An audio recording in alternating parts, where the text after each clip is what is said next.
Yan, good evening mga sir, no? So, dito tayo ngayon sa mga 3 Big Garage, walk-in to from Cordillera Montalban to mga sir, no? 12:01 na mga sir, no? So, tapos na natin to. Kasama yung kaninang full package sa B3 mga sir, yan, no? Grabe. Ito, Mio Soul I, ninsa na natin ang XCL Supra mga sir, no? Yan, no? Tapos, with passing light, tapos nirewire natin yung kanyang horn. Tapos, inista rin din natin ang hazard mga sir, no? So, dito yung hazard. Okay, lagyan natin yung hazard. Uy, grabe, ito pong malaglag sa ito. Yan, okay, pag-hazard. So, sa likod. Grabe, pogi na may-ari nito.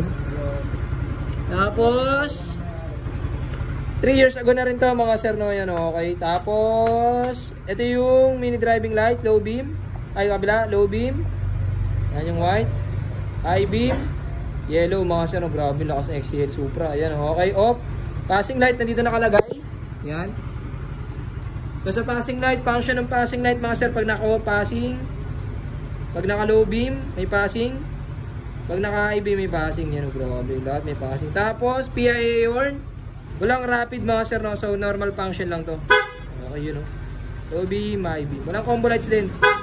Okay, grabe. Yes, sir. Yun lang mga sir, no?